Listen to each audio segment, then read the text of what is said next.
Well, hello there, family. I didn't see you there. What's up, family? And welcome back to another edition of Crenshaw Corner. I am your host, Sanchez Crenshaw, and as always, I am joined by the absolute best part of my day. Who, me, honey? The apple of my eye. I am. The wind beneath my wings. Whoa. Whoa? Just whoa? Wow. Is it like a one-wing bird? I don't know what that was. That was a dying bird with a half a wing. I don't know what that was. Whoa, whoa. No, I don't even think it's a whoa. That's a dog. Whoosh, whoosh. It's something. The rib that completes me. You're so completed. The Naomi to my Vincent. Yeah, come on, dog. Go. This is actually a classic. This was one of the funniest shows back in the 80s. I'll give you a time frame. It was the 80s. One of the funniest shows ever in the 80s. No, I don't know Naomi. Okay. I don't know Benton. All right. I'll give you another hint. Oh, my gosh. Go ahead, baby. Carol Burnett was one of the siblings. No? Still nothing? Cause I do. I just don't know. It wasn't the Carol Burnett show, but it was. Okay. You're but close. It was Carol Burnett and they were country and son and the son and the daughter-in-law. And there you go. You're getting there. I'll give you another hint. The main character actually started on the Carol Burnett show, and then the character was so funny, and the young lady playing the character was so talented that it spun off into its own show. I know who you're talking about. I don't know. You got to tell me this one, but I know exactly who you're talking about. Vicki Lawrence was the main character. Vicki Lawrence, and her character. What? Not Eunice. Eunice was that was Betty White. You're getting there. You're in the neighborhood because Betty White was Eunice. She was she was one of the daughters as well. You just got to tell me. Mama's Family. Mama's Family. Oh my God, they were hysterical. It was. It was funny though. Because if you listen to the names I just called off, because it had in the first couple of seasons, and then Carol Burnett's character went away. But you had Carol Burnett, you had Vicki Lawrence, you had Betty White. You did. You had some heavy hitters in that time. Yeah, it was funny. Mama's Family. Mama's Family. Mama's Family. Yes, you're right. Yeah. They stayed in the kitchen. But anyway. So I love that. One of my favorite episodes is when Vincent and Naomi finally moved out and they got this little trailer. They little couple. By the highway. And Vincent was like, I just love it. You see the red lights coming? No, you see the white lights coming and the red lights going. You know what? I can't. Because anyway. I know where you.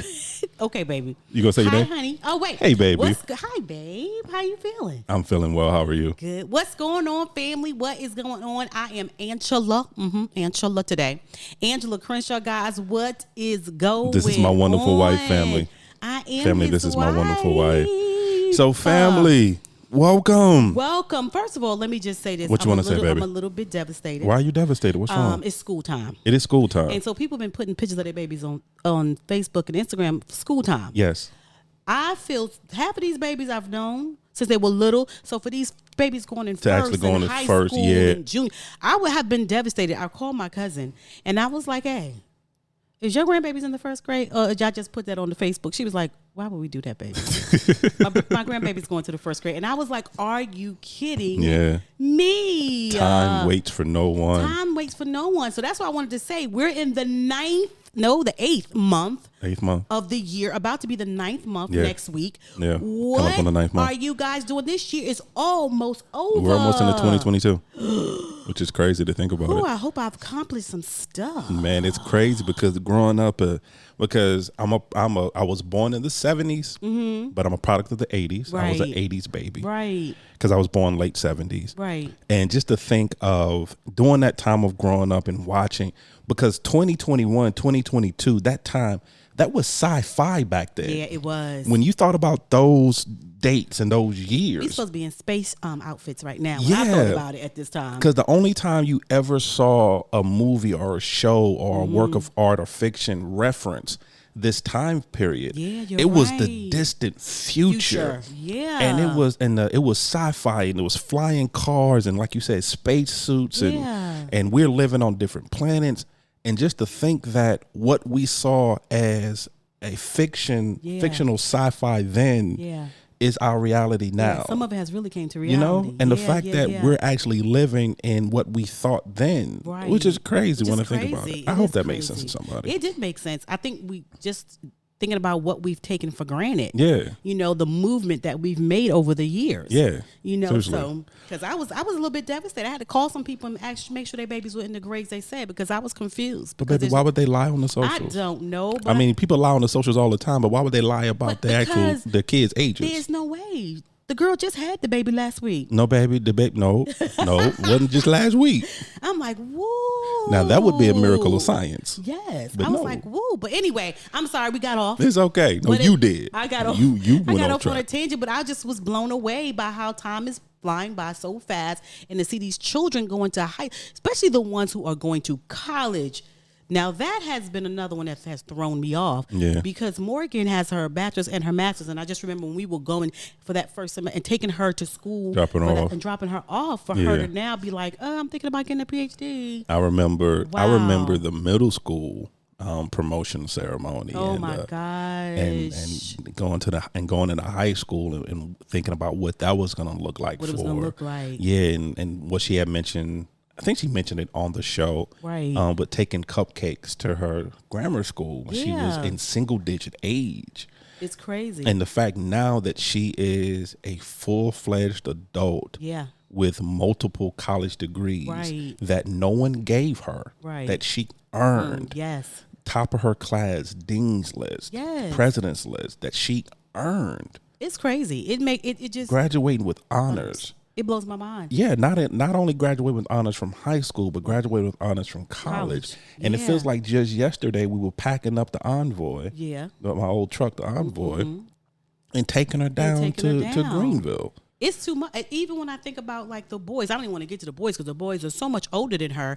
And just thinking about them, even with the youngest one, basically taking him every dance class he need to go to, traveling all over the world, commercials and everything for him. So one day waking up and he's somebody's dad. And now my baby son is raising his baby son. So it is like crazy. Or the two oldest ones, my God, it's like they have their own houses, their own lives, their own significant others, and just doing. This is crazy. It's crazy. So did you want to depress me before we started the episode? No, it's just like, was that your purpose, to depress me before we start? But August and September's that school month. You just well, also it depends on where you are. September is in the north, really. Because here's the thing. Okay. Here's the thing. Mm-hmm. See, let you on a little secret about the Crenshaw Corner. Little secret. Mm-hmm. The Crenshaw Corner is just not locally listened to. Yeah. The Crenshaw Corner is in India. Yeah. The Crenshaw Corner is in Japan. Yeah. The Crenshaw Corner is in Russia. Yeah. The Crenshaw Corner is in France. The Crenshaw Corner is in the UK. The Crenshaw Corner is in Australia. The Crenshaw Corner is in Canada. So whenever your school time starts. School time starts for you. And I'm missing some. And I apologize if I did not call out your particular area. I do apologize. Yeah. And I'm missing some. But depending on what region you're in, what and country, what area, what hemisphere, and what continent. Because at this point in time, the Crenshaws can say that we're on multiple continents. Which is pretty cool. Which is very cool. That is pretty cool. So it just depends on what school time. But for us, where we're located, it's school time. And apparently that hit my wife very hard. So she just wanted to depress me. Yeah. Even before we finished the introduction. No, it wasn't even I didn't want to depress you, but I just thought about it when I saw the pictures of my little cousins. I was like, are they going to the first? I'm kind of like, okay, let's house clean. Let's get away from it. Let's get away from it. Let's get away from it. Let's get away from it. Let's get away from it. All right. Thank you very much. So as I was saying before, I was slightly interrupted. You wasn't even interrupted. I was so interrupted. You was interrupted. For our new family members. Hi, guys. Welcome. We are so happy you're here. However you're listening, whether it's iTunes, whether it's Podbean, whether it's Spotify, whether it's Google, whether it's Amazon, whether it's iHeartRadio, on our own personal website at www.thecrenshawcorner.com. We thank you guys so much for listening. Yes. And for our returning family members, listen to me. You already know how we feel about you. Come on, returners. Now, for our new family members, we love you. We love you. Yes. Special place in our heart for you. You are officially family. And you're going to be in this category now that we're about to talk about. And if you're curious, what does it take to be considered family for the Crenshaw Corner? You did it already. You've done it already. You did it already. You're listening. You at the cookout. That's it. That's all it takes to be considered a member of this family. You're listening, And we appreciate you. Whether this is your first time listening, or you're a person that's listened to multiple episodes, or you're a person that's just went through our entire catalog. Thank you so much. And just listen to all of them. Wow. We love you. We honor you. And we just thank you for being a part. Yes, thank you guys so much. Like, seriously, thank you so much, returners. And keep returning and keep giving us ideas and keep giving us questions and keep just throwing stuff at us. So thank you guys so much. Because, and it always amazes me that we are just two random people in someone's ear. Yeah. And yet we bring enough value to them. Yeah, that you ask somebody else to listen. That they listen and they continue to listen. Thank you so much. And we don't take that for granted. We will never take that for granted. And so we just thank you. Yes. And as my wife mentioned, welcome to the cookout.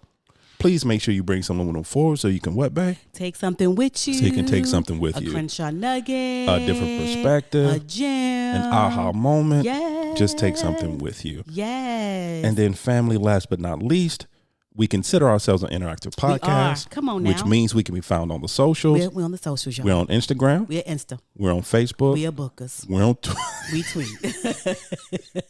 I don't care. We're on Twitter. And we tweet people. All under Crenshaw Corner. My God. And of course, you can email us at any time at thecrenshawcorner@gmail.com. Once again, thecrenshawcorner@gmail.com. Yes. So, babe. Hi. Hey, baby. What's going on? It's been an interesting week. It has been. We've been. It's been an interesting week. We'll just leave it at that for right now. Leave it at that for right now. Yeah, it's just been interesting. So, but the show must go on. The show must go on. The show has to go on. So, family, just to continue with housekeeping just for a moment. Yes. I know that you've noticed that the schedule was just a little bit off this week. Mm-hmm. So it's off as the Crenshaws. Yeah. So the midweek moment came, which typically comes on a Wednesday. It actually came on a late Thursday. Yeah. Thursday night. I was in the bed, y'all. Yeah. We did that episode from the bed. I recorded from the bed, people. I'm sorry. Nothing kiki in the family. Nothing freaky. We both weren't in the bed. No, she was in the bed. I was in the chair. Yeah, but we was both fully clothed and dressed. But the recording had to happen. It had to happen. And then if you noticed, the Friday episode did not air on Friday. Mm-hmm.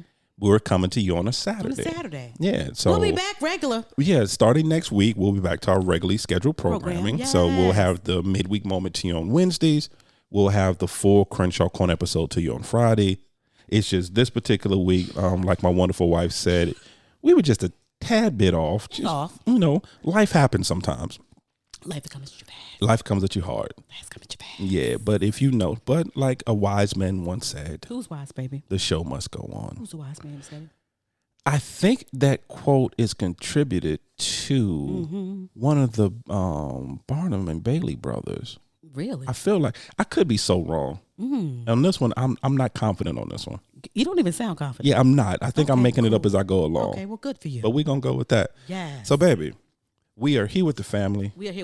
I have my tea. He have a cup of tea. I got my cup of tea. He ready today. I am ready. He ready on a Saturday. Huh? I just have no idea what we're talking about today. Enlighten me and the family. What I want to talk about is I was listening, and as you guys know, I'm always listening to different podcasts, different married couples. I'm always asking questions. We both are. We're always calling our friends. You're inquisitive.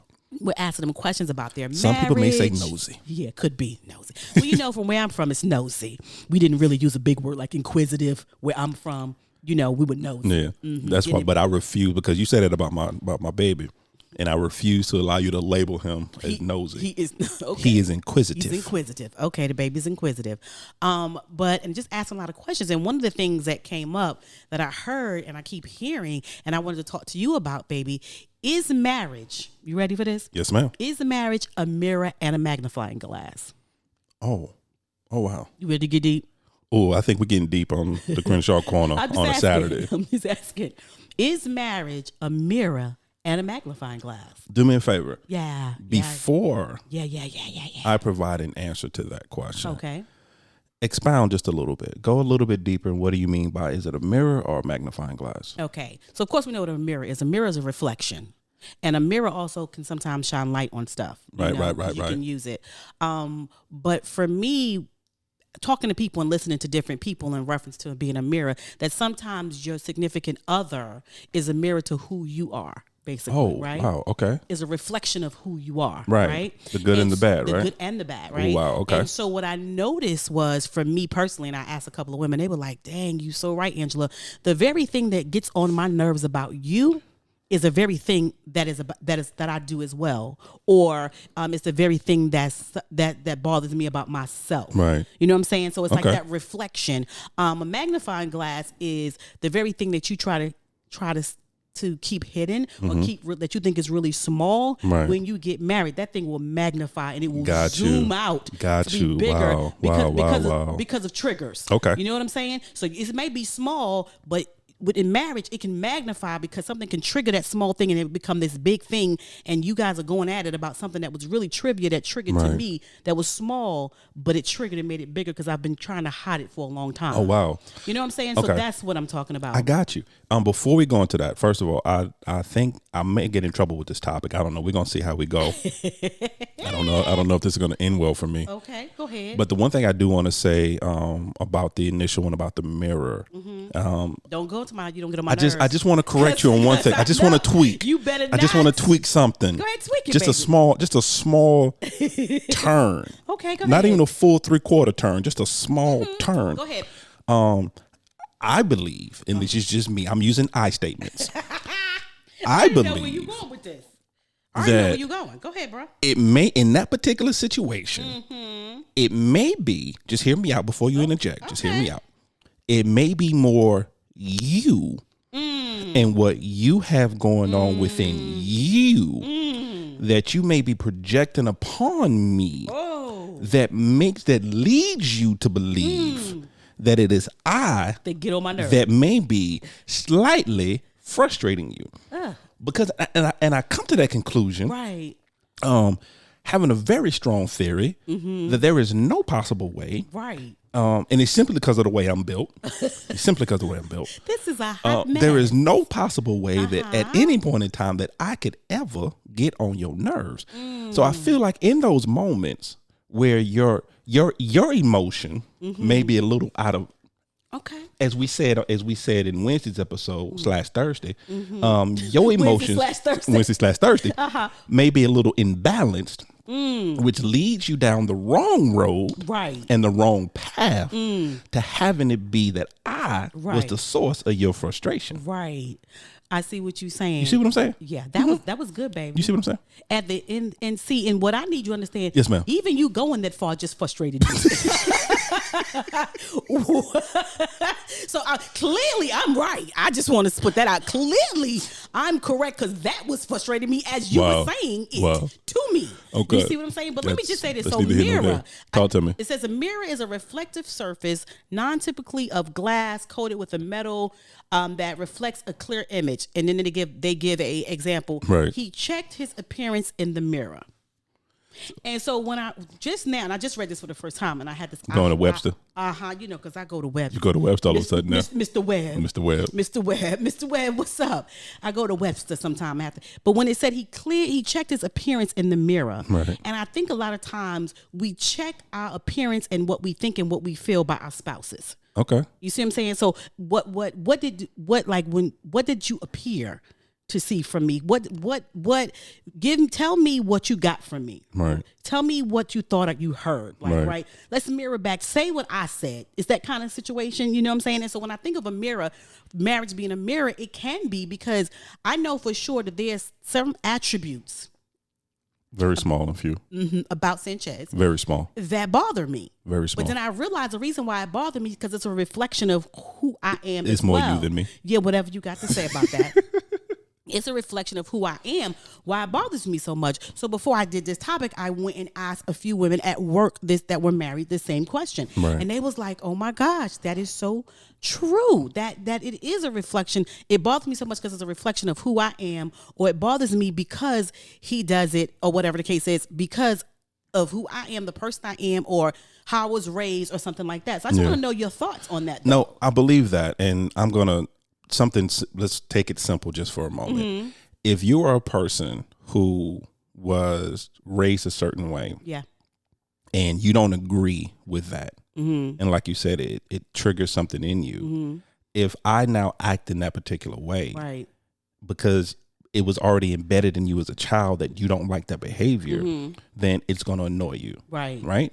Where if it's something that didn't bother you, if I did it, you wouldn't think twice about it. Right. You know? Right. So yeah, I really believe that you're right. And because typically, and it's, you know, I don't deal in generalities, you know, but I think typically a lot of the times the reason we're aggravated with our spouse because they do something, because it touches too close to home for us. Yeah.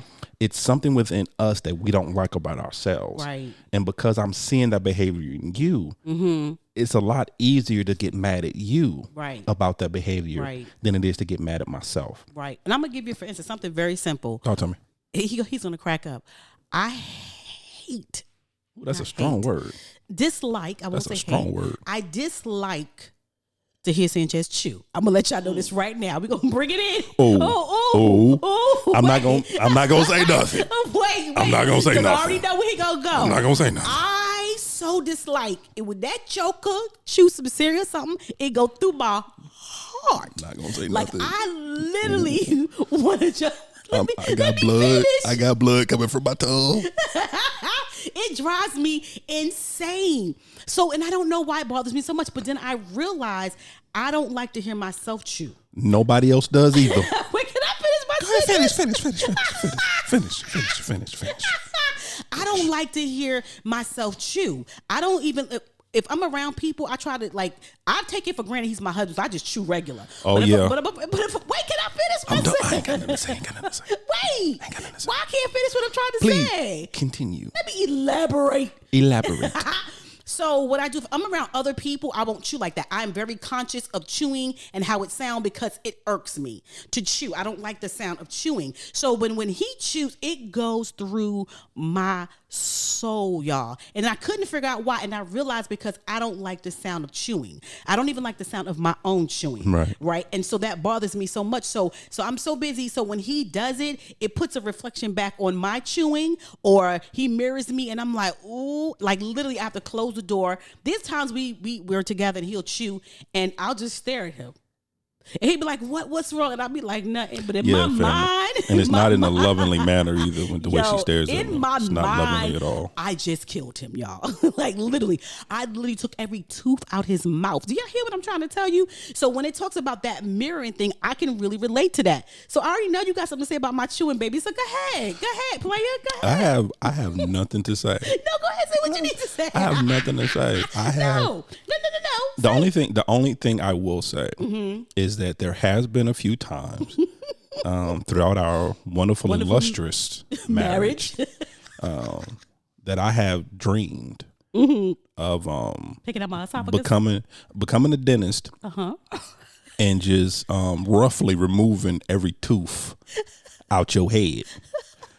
So therefore you can just numb on whatever you need to chew. Because no person in a rational mind could enjoy being around you. I'm trying to breathe when you chew. Because I tailor my chewing to who I'm with. Because but you don't do that. I don't get that honor though. I don't get that privilege. Because you're my husband, babe. Yeah, because and you chew. So we mirror each other. Our chewing is awful. I'm just saying. That's what I'm talking about. You sound like somebody who just hasn't eaten in 13 years and somebody just put some food in front of you. Yeah, I'm just saying.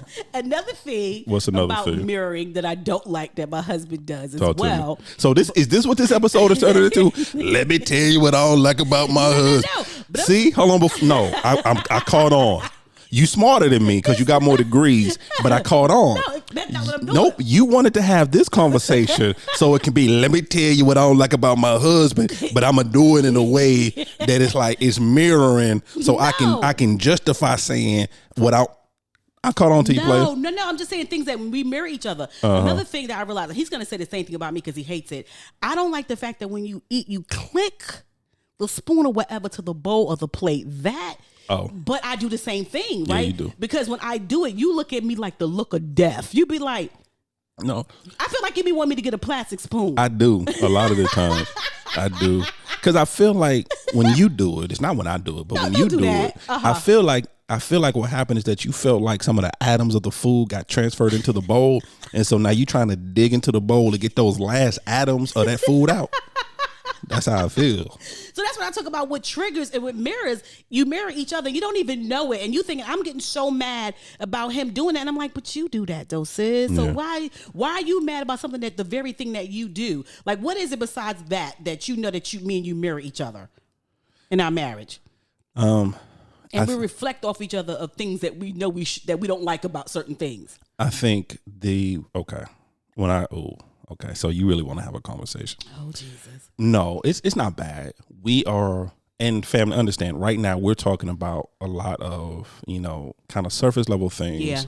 Yeah. We're keeping it jovial. Because we want y'all to think about it. Yeah, and we understand it goes a lot deeper. It does. Depending on your relationship. Right. There's some things that you mirror each other that you can laugh about. Mm-hmm. There's some things when you mirror each other that you have to cry about. Yeah. And there's some things when you mirror each other that you actually need to seek a third party. Mm-hmm. Unbiased third party. Yeah, so they can unravel that and for sit down you. and have a conversation with to help understand how do we get to this point. Exactly. But one of the things that you and I mirror each other off of that gets on each other's nerves, that we both do it. Right. We both are very controlling. Yeah. Absolutely. We both are is in the terms of alphas. We both are alphas. Yeah, absolutely. We are both that A type personality. Yeah. We're used to being in control. Yeah. Whether we want it or not. Yes. We're used to walking into situations and either having to take over, being requested to take over, or it just works out that we done took over. That we have to take over. Yeah. And because we're both solution people. We're solution people.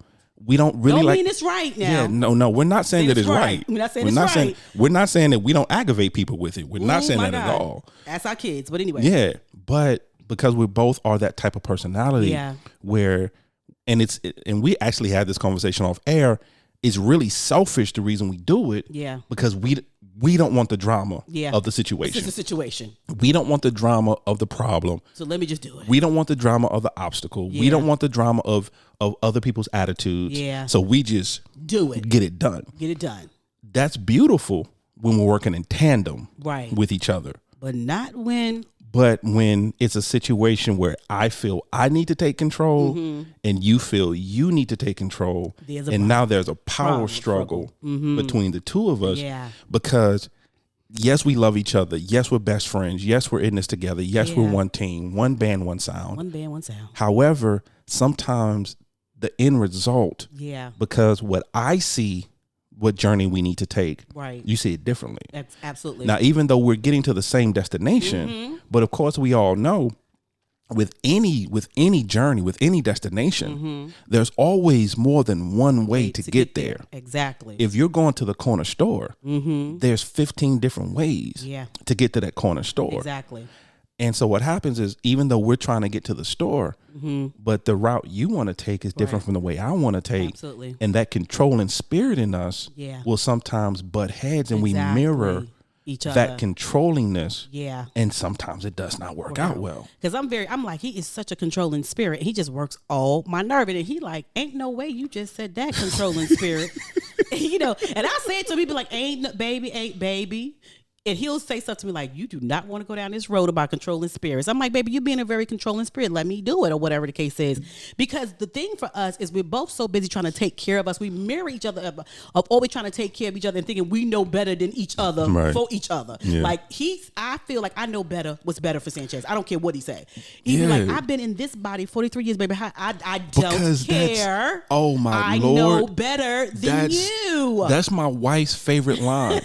And after 21, almost 20 years of marriage, to this day, I still don't understand that concept. Yes, I do. But she honestly feels that she knows me better than I know myself. And what's better for him. And so the crazy part about it, I think I'm doing something great, but when he does it to me, y'all, it runs through my soul. It's a whole problem out here in these streets. I'm like, wait a minute, hold on. How you know better than me? What for me? He looking at me like, I know just yesterday I told you that I didn't want to take the vitamin D today.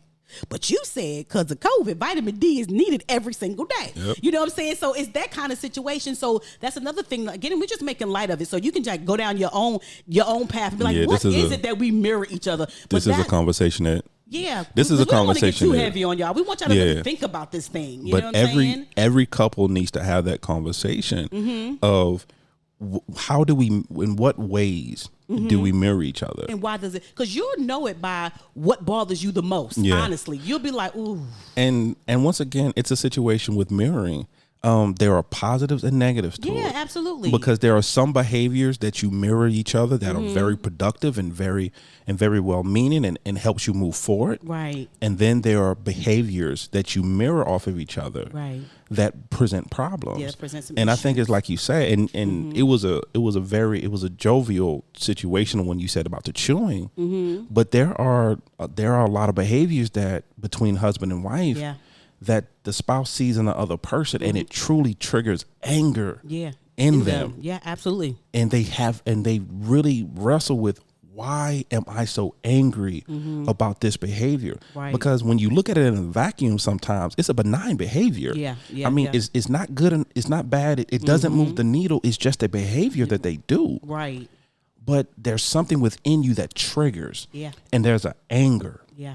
That triggers in you because you see that in your spouse. Yeah. And now you have to have the conversation. What happened in my life? Yeah. Because a lot of the times, and we talk about it all the time, that it's hard having that truth conversation with your spouse. Absolutely. It's even harder to have it with yourself. Absolutely. Because when you're having that truth conversation with your spouse, it's easy to say, well, I'm this way, or I do this because of what you did. And because, well, I wouldn't be this way if you didn't do that. Right, exactly. Or if I said what I said because you said that. Right, exactly. But when you're having that honest, truth conversation with yourself, right. You got nobody to blame. Yeah, because now you got to talk to yourself. You and God got to have this real conversation. Come on, let me like, Jesus, listen, help me understand. Jesus on the main line. Help me understand. Now, when it comes to being a magnifying glass, now this is so because this is the thing. Yes, sir. I'm sorry. You just pointed real at me. You gave me a church finger.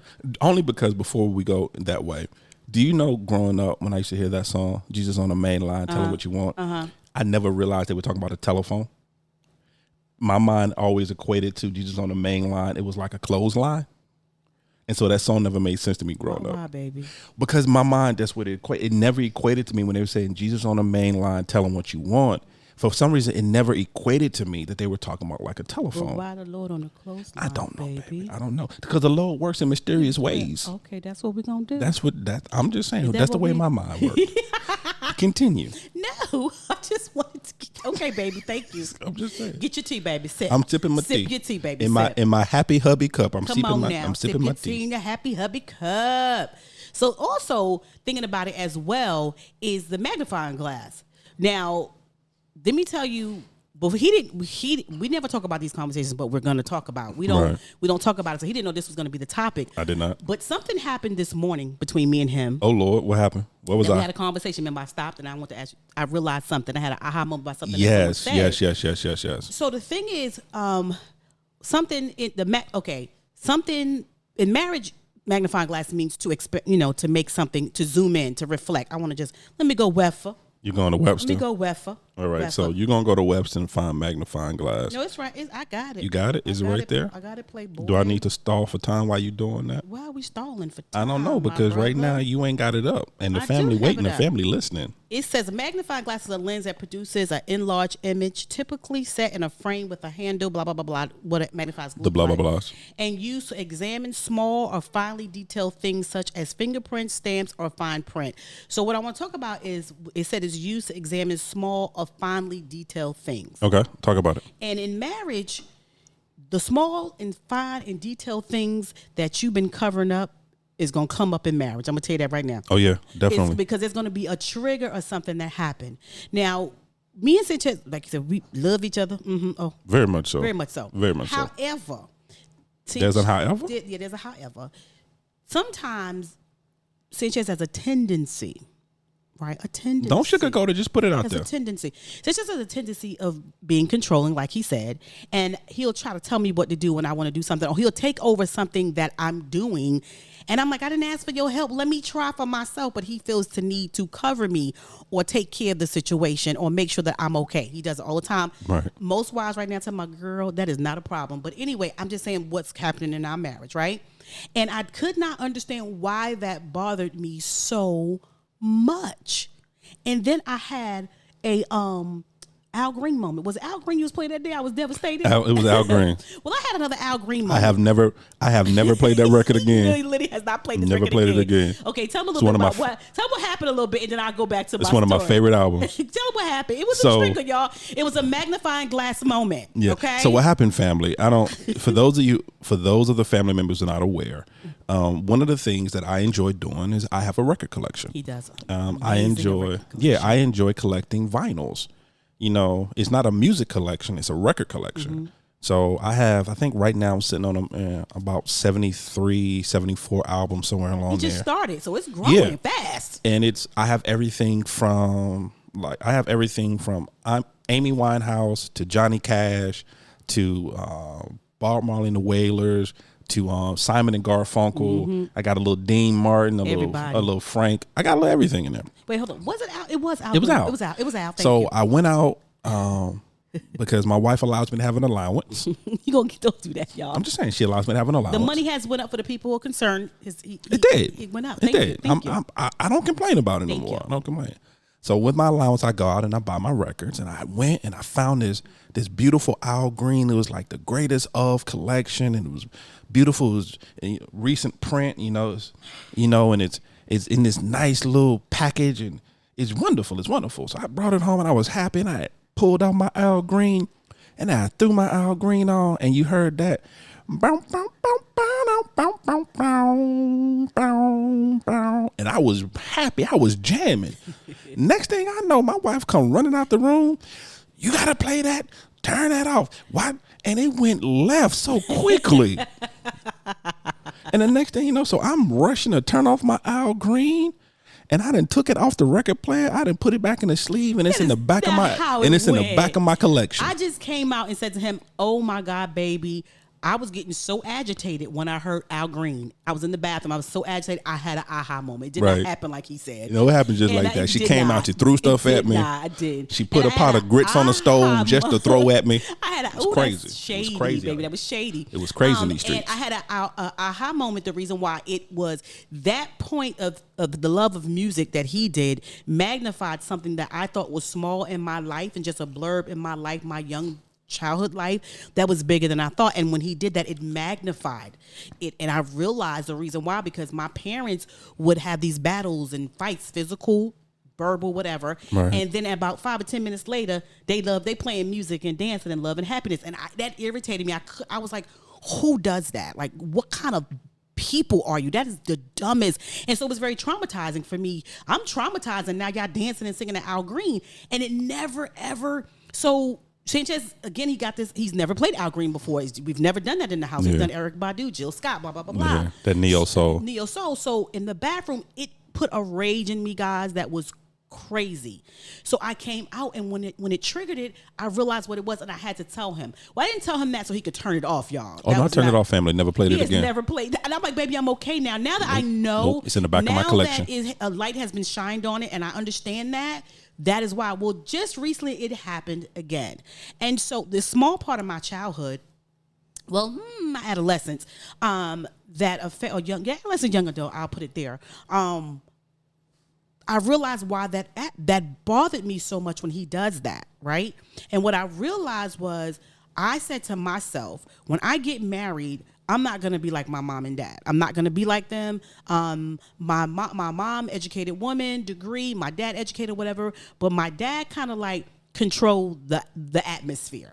If he had an attitude or he felt some way, my mother would like, kind of like, she's not a weak woman. That's not what I'm saying. But she would kind of shy back, or he would tell her stuff that she knew was wrong, and she wouldn't answer up to him. And I'm in the room like, first of all, Mama, you already know that answer. That is not right. And let me tell you something. Let me just give you right now. My father, I love my dad.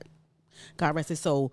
Everything. Anybody who's listened to the podcast know he was everything to me. But there was just certain things about that. So, and I was like, when I get married, and that's what I said. And I put that in somewhere in a pocket somewhere and just forgot about it until a couple of years coming in, and now recently Sanchez has become more, I won't say controlling, but he's like, baby, let me do this. Baby, you need to rest. Baby, you need to do this. And he's always been taking care of me. And I tried to figure out why is that irking me so bad? Because I'm thinking any woman would love for what he does for me. Like, he goes out of his way. Like, he works from home. I'm in the office. I come back, guys. He's cooked. House is clean, vacuum. Everything is done. He like, baby, all you got to do is lay down, blah, blah, blah, blah, blah, blah, blah, blah, blah, blah, blah, blah. Or if I'm trying to do something, he'd be like, you're not, if I'm trying to do something, he'd be like, you're not going to do that. Go lay down. And I'm irritated. I'm like, what do you mean go lay down? I don't want to lay down, baby. Go lay down. I could tell that you're tired, blah, blah, blah. So it felt like he was trying to control me. And then it took me all the way back to my parents when I felt like my dad was trying to control my mother because I didn't understand the dynamic of what marriage was. I didn't understand their dynamic of their relationship. And he could see things in her that I couldn't see. And so that was the reason why he was doing what he was doing. But for me, when I first said it to you guys, it sounded like he was some controlling, nasty man. Right. I wanted you to hear it that way. But when I I got married, I realized he was genuinely taking care of my mom to the best way he knew how. He knew how, because he knew that she would run herself ragged, because my mom, not only she had about 5 or 6 foster children. She only also, 5 or 6? Yeah, at the time, but at that moment, at that time, yeah. About 5 or 6 foster children, besides me and my brother. She also had, she was working. She was working full-time in the school system. Full-time in the school system with middle school kids. She was also an Eastern Star, so she was going to all the meetings. She's also tutoring. So he knew that dynamic about her. But for me, it was like, no, he's just kind of like telling her what to do and trying to push her around. And she just letting him, And I promise you, when I get married, blah, blah, blah, blah. So what happened was, by the time I got married, that small thing, that blurb in my childhood, in my adolescence, right, seeing you do it triggered something, and it magnified it. And it made me realize about our marriage and what controlling really is, and what's controlling and what's submitting, and what really caring, loving somebody is about. Right. And I think that for me, so it happened, I had to tell him this one. I was like, baby, I got it. And I said, this is what I said to him. I said, you frustrate me. That's how she started. Early in the morning, family, early in the morning. I was laying in I was barely awake at that point in time. Yes. And like the first thing she said to me was, you frustrate me. I'm like, but I just woke up. What'd I do? Like, you frustrate Did I do something in my sleep? I'm sorry I took the covers. I gave them back. He did. Let me tell you something. He not only said he's sorry that he took the covers, I had no covers on me. The man got out the bed, went and remade the bed with me in it, and made sure that all the covers was on me. But that is not what I was talking about. I didn't know what was going on. I was confused, family. I was confuzzled. It's confuzzled. So I said to him, you frustrate me. And now I know why you frustrate me and why these particular things frustrate me. And I began to tell him the reason why. And did you get it though? Did you understand?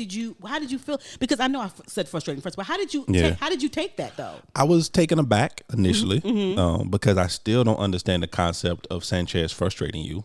That concept is still lost upon me. Somebody help me, y'all. But once I got over that part, no, seriously, I was taken aback a little bit by it, and it's simply because of how the conversation started. Right. There was no context initially. Right. It was just a statement being made. Right. So what happened with that, and we all do this from time to time, is that we would just make a statement and go with it, and just go with it with no context, and then we're confused on why the person that we're speaking to is not following along with us or feel some kind of way about it. Yeah. Because it was out of context.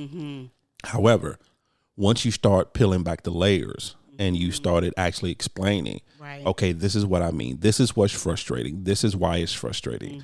This is how it ties into me and why I feel it's frustrating. Once you did that, then I understood better. Right. And then it really made me question myself as far as my motives as well. Because here's the thing. Even good intentions, you still have to question your motives behind them. Even good things. Yeah.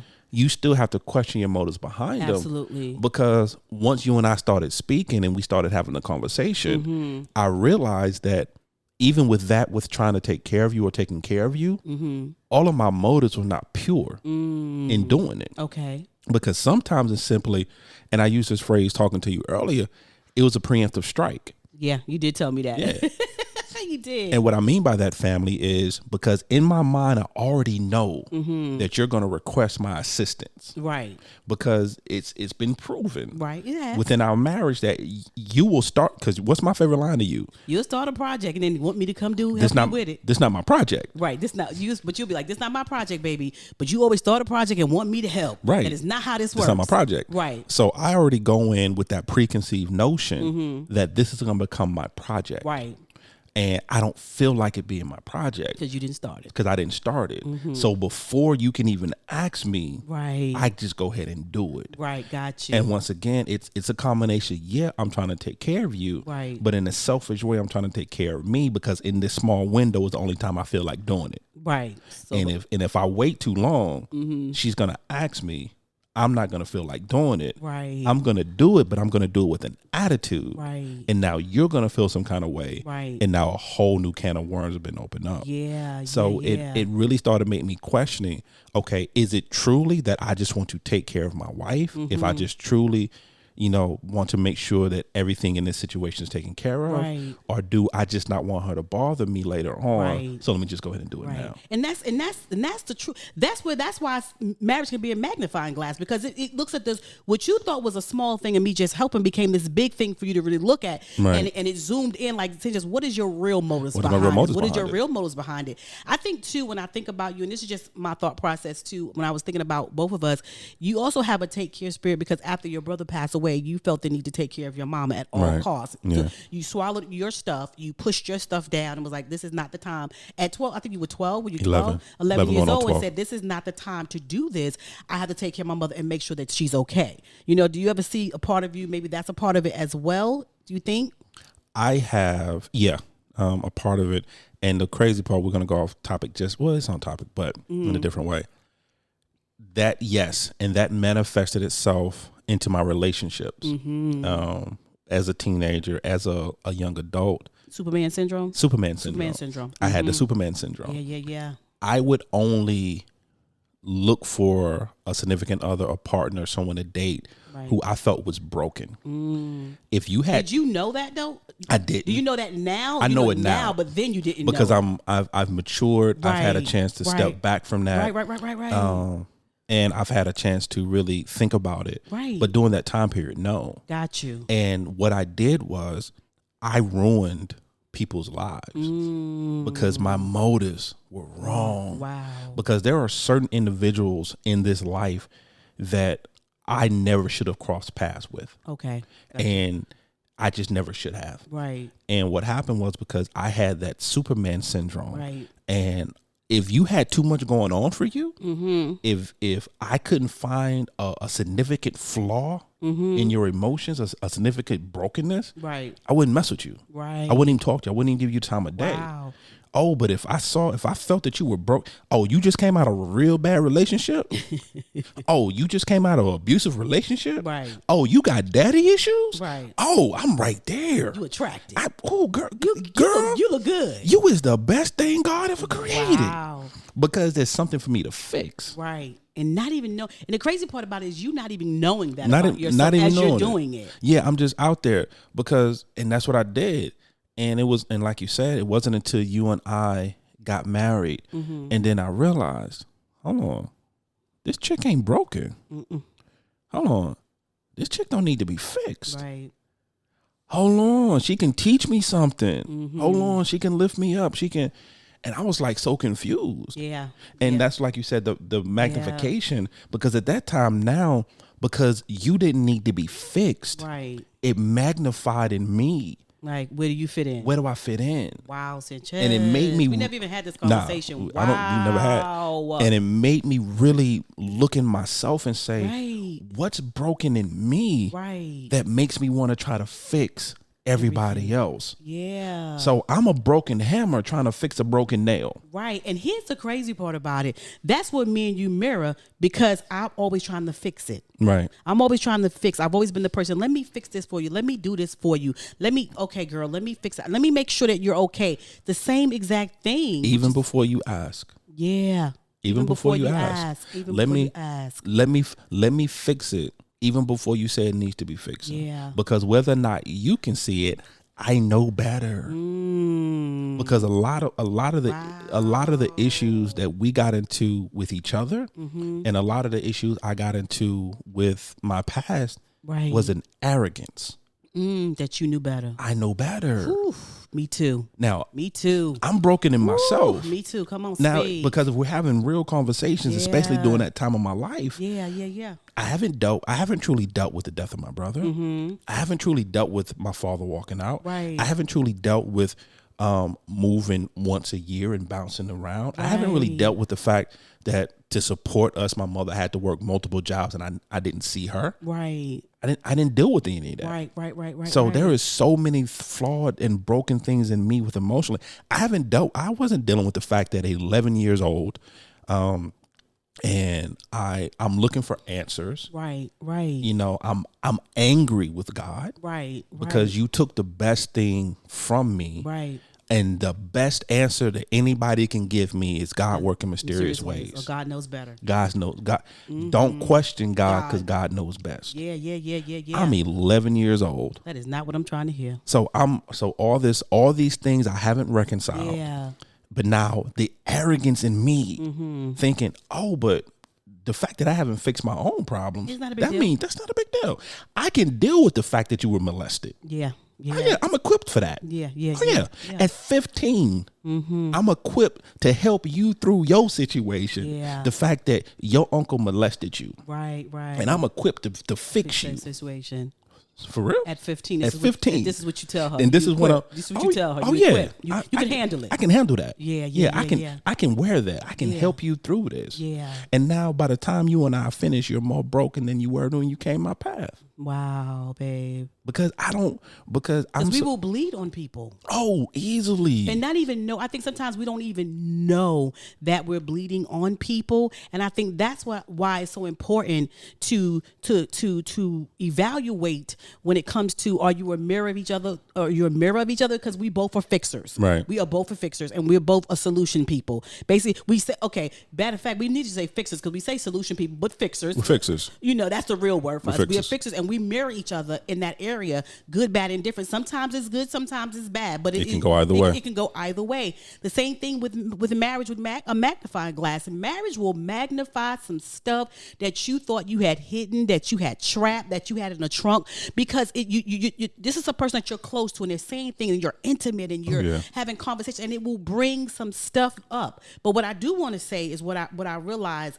is when that does happen, because I know we're dwindling down.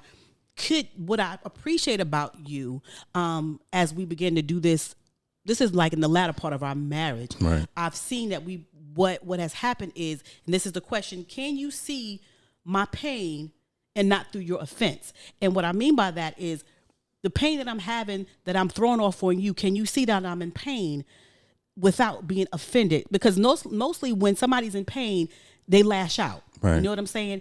And I saw in you that as you begin to learn me more, as we went into the latter part of our marriage, you begin to see my pain more than seeing an offense towards you. Does that make sense? No, it makes perfect sense, because what we tend to do, especially as married couples, is that we take everything personal. Yeah, absolutely. Because, and that's a good and bad thing. One of my favorite lines when you and I first got married, it was a line that irked you, and I think to this day it may still. But I would always tell you, don't take this personal. Yeah, don't take it personal. It feel personal. Yeah, because I'm attacking you, so it should feel personal. It's personal. But I get what you're saying. As we went on, I realized that I'm not the cause of that particular pain. Right. And so I just need to listen. Right. And not even try to fix it. Right. I think the best thing you and I ever did when it came to our marriage is we start asking the question. Yeah. Are you venting? Yeah. Or do you want my help? Yeah. Exactly. Even with the kids, we say the same thing. Are you venting or do you want my help? Right. Because with that, it changes the way I'm listening at that point. Right. Exactly. And good, bad, or indifferent. I'm not saying it's the best thing when it comes to that, but because if you're venting, then I'm listening. I'm open. I'm totally open. I'm just there to listen, to give you an outlet to get whatever you need to get off your chest. That's it. And walk away. And I leave it there. If you want me to fix it, I'm listening with an ear of, okay, now I'm calculating. Right. Now I'm saying, okay, so here's the problem. Okay, so how do we get to the problem? Okay, so where's the solution? How can we change? How can we? And it's different. Yeah, and it's difficult because here's the thing. What happens is now when Cynthia says something to me, I have to go, and it may be something about me. This is why I'm saying it could be something about me. But now I had to learn how, and I'm still learning how to look at the pain and where he's coming from and not look at it through my offense. Yeah. Because if what he says to me immediately makes me offended or I'm I'm offensive, I don't hear nothing he's saying. I'm just waiting for him to finish so I can basically take up for myself. Yeah. I want to be able to defend myself. But if I'm looking at it through his pain, I'm putting that all to the side. I'm saying, okay, Holy Spirit, help me. Okay, tell me what to say to help him with his pain, whether it be just to hold him, to hug him, say nothing at all. But when I look at through his offense, I feel like I have to defend myself. And that's why we've grown in that area. And that's why I want married couples, when it's a magnifying glass, to really, when it zooms in, even if it's about you, don't be so offended. Hear the pain and hurt behind what the person is saying, because sometimes it's really not about you. Once you really zoom in, you're involved in it because you're together now, but it might be something from the past or something like the Webster said, that is so small and so little until you zoom in and get the real details of it. You know what I'm saying? One of the hardest. That was so hood. You know what I'm saying? No, it's cool. It worked. Remind me of Pop. One of the hardest levels of marriage to achieve. It's the no offense level of marriage. Still working on that, y'all. And what I mean by that is, still working on that. Yeah, we are. Still working on that, y'all. What I mean by that is giving you an example. It's your spouse coming to you and saying that you made me angry, that I don't like when you do this, insert whatever. Right. And as the person hearing that, do not get offended by it and understand that what they're saying is not necessarily you, but it's their perspective of the situation and what's going on. Yeah. So even though it feels like an attack, even though it feels personal, not get offended and actually listening to the root cause and really hearing their pain, really hearing their emotion, really hearing what they're saying and not taking offense because the statement started with you. Yeah, and it's difficult. Ain't nobody trying to tell you that's easy. Not saying it's easy at all. Because we ain't mastered that at all. That's like Super Saiyan level 9,000. Yeah, now we ain't there yet. And I think too, just, understanding that sometimes you have to, because if we can keep sweeping stuff under the rug, that doesn't make it better either. Nah. So I think that we just have to find the verbiage and the way to say, babe, by what you said, it made me feel this way. Right. By what you, like when I came in, it wasn't you per se. It wasn't Al Green, but it was what Al Green represented and triggered in your life, for me. And when I came out, don't listen to him. I said, baby, I got it now. She threw hot grits at me. I did not. I said, baby, she boiled some grits. I did just not. To throw them at me. Oh, you're so shady. I'm just saying. I came out and said, babe, I got it now. This has made me angry. I am so angry and mad right now. And let me tell you why. This is what this triggered. And he understood. I don't know why he don't play Al Green now. I don't know. Not even taking that chance. But I had to let him know. And sometimes we have to let our spouse, our significant other, know what the trigger is. So when the magnifying glass comes and it makes it bigger, you have the words to say, the reason why I'm upset about this is how it made me feel, or this is what you said and how you made me feel. And the other person that's receiving the message, I hope and pray, because we're still trying to learn how to be able to hear the pain. We still haven't mastered it. Right. We're 21 years in. Exactly, to hear the pain and hear what they have to say, and not through my offense, but through the pain that the person is saying to me. You know what I'm saying? So yeah. Wow, we've been here a long time, baby. Joseph Paul, you know what I'm saying? Yeah, I know my dad used to say that all the time, you know what I'm saying? About 4 or 5 times. What's your final thought, baby? I think that was my final thought, baby. Okay, cool. I feel good about it. The essay, that was your final thought? The whole essay was my final thought. I love it. My final thought, family. It's going to be simple. It is. I love you when you say that. It's going to be simple. You have to say it. Yeah. It's have the conversation. Yeah. That's it, family. Ask the question, what do we mirror? Ask the question, what do we magnify? Yeah. And when I got to say this, when we magnify, how do we handle it? And then just have the open and honest, as we say on Crenshaw Corner, the ugly conversation. Ooh, ugly conversation. I truly believe that more marriages would make it, and more marriages would last, and more marriages will be effective if more marriages had the ugly conversations. The conversations that make you feel uncomfortable, the conversations that make you not just examine the person you're speaking to, examine yourself. but examine yourself. That's the real conversation. That's baby. the real one. The real conversation is before you have it with them, have it with you and God. Seriously. Yeah. That was good, babe. I actually enjoyed it. I had some aha moments with you today. Hey, I'm amazing. Come on. I'm amazing. Oh my gosh. I'm just saying. Oh my gosh, I can't, y'all. Family. Yeah. We love you. We love you Family, so we thank much. you for listening. Thank you guys so much. However you're listening, whether it's on iTunes, whether it's Podbean, whether it's Spotify, whether it's Amazon, whether it's Google, whether it's iHeartRadio, whether it's on our own personal website at www.thecrenshawcorner.com. Absolutely. We thank you so much for listening. Thank you guys. We love you guys. As always, guys, we consider ourselves an interactive podcast, which means we can be found on the socials. Mm-hmm. We're on Instagram, we're on Twitter, we're on Facebook, all in the Crenshaw Corner. Proud of you. And of course, you can email us at any time at thecrenshawcorner@gmail.com. Once again, thecrenshawcorner@gmail.com. And as always, family, welcome to our journey. We love you guys. Bye.